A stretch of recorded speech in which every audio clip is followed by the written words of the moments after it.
Hey folks, Tracy here with Scrappy's Rustics, coming to you with an Easter project that is after Easter. I know, I'm sorry. Please know a technique is a technique. Hopefully it inspires you somehow. It doesn't have to be Eastery. And if it is, save it in your stash or in your notes for next year. It's for something to make. But the idea is there. You can make it say or do anything, use any shapes.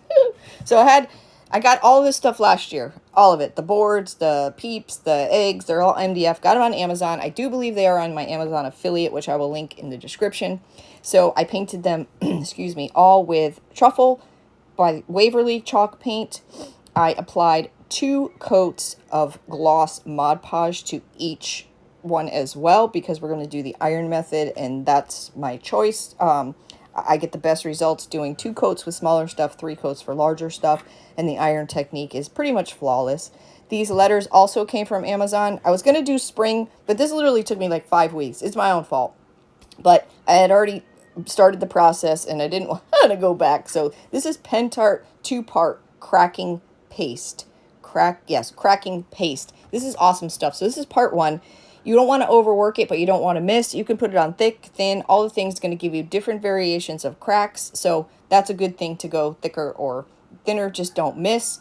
And you're going to let that dry, and you can see as it dries, it becomes clear and shiny. So again, I did 2 coats of the Mod Podge just over the tops so I can do the iron technique. This is a flawless way to get absolutely perfect decoupage. In any form, napkin, tissue paper, or whatever. All right, so now we're using part 2. We're skipping back and forth because this took me, several shots to do, and things were drying and such. So this stuff is cool. It can be applied with a brush and or a spatula. The letters, I had to use a brush because they're letters, and I don't want to get it all over the place. Again, different variations of thick and thin. It's already starting to crack, and I'm not even done yet. I really think the thinner and the thicker that you go, it just gives it that older look. So don't be worried if you have chunks and it's thicker one spot and thinner in the other. It's just going to add to your look. So I had these hymnals in my stash, and we're going to use my Cricut iron on high, 2 coats of Mod Podge, as I already said like 4 times, and a piece of parchment paper to get those adhered. And I like to use the gloss Mod Podge. I've had the best luck when ironing. I don't know why, but I just do. Like I said, if I do bigger pictures or projects, I like to use 3 coats. Because 1 coat I feel like isn't enough. You can very easily miss, and then your paper's not going to stick to it, and it kind of defeats the whole purpose. So that guy stuck on there well. So I did that to all the pieces, the 2 peeps and the rest of the eggs. And they came out pretty nice. I hope this inspires you in some way. Again, I apologize. Easter was last week. I don't know, maybe even 10 days ago at this point. But a technique is a technique, I believe. And you just use the pieces that you like. Like if you're a more is more sparkly kind of person, then you use those types of products to do these types of techniques. So I hope that makes sense to you. So now we're going to sand all of these off. It just gives you a nice finish. If you don't have a sander, you can wet a paintbrush and just kind of take it off that way. You can cut them, but you won't get as close. Sanding is your best option to get the cleanest cut all the way around. So pretty easy. Kind of looks cool like that. Those are thick enough, they'll actually stand up by themselves. So there they're all done. You can see the hymnals are different shades. And the Easter part 1 and 2 is dry now. This stuff is cool. This is antiquing cream. There's a picture of this at the end of this video, and this is in my Amazon link, Amazon affiliate store as well. But this stuff is cool. It's like unlike anything we've ever used. So you paint it on. You can do it thick. You can do it thin. It is kind of watery-y. It's thinner. And you have to let it dry. And you could let it dry for a month, and nothing will happen until you take damp to it. It's really cool. You can build it up. You can take off a little. You can take off a lot. You'll see. We'll go back to that. So I wasn't too happy. These just look too plain to me. So I'm using the Tim Holtz Oxide. I believe that's a color walnut. And that little makeup brush or blending brush is from the Dollar Tree. If you don't have that, you can use the pad itself. You can use a paintbrush. I'm just going all the way around the edges just to warm it up. And I'll show you the difference between the two.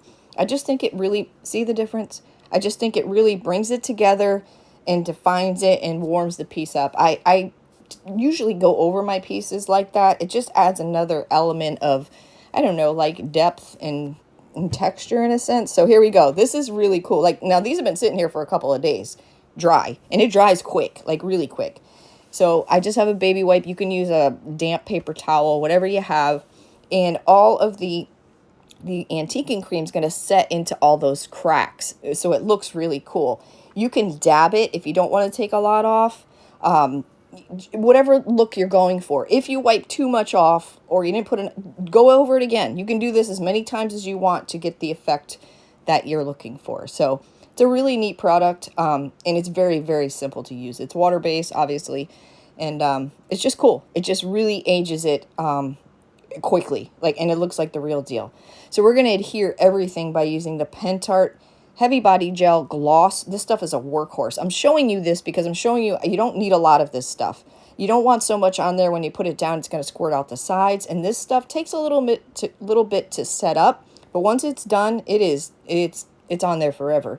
This stuff is really good to adhere metal to metal, metal to glass, that kind of stuff, but also it can be tinted with paint or dyes. It can be used as a raised stencil.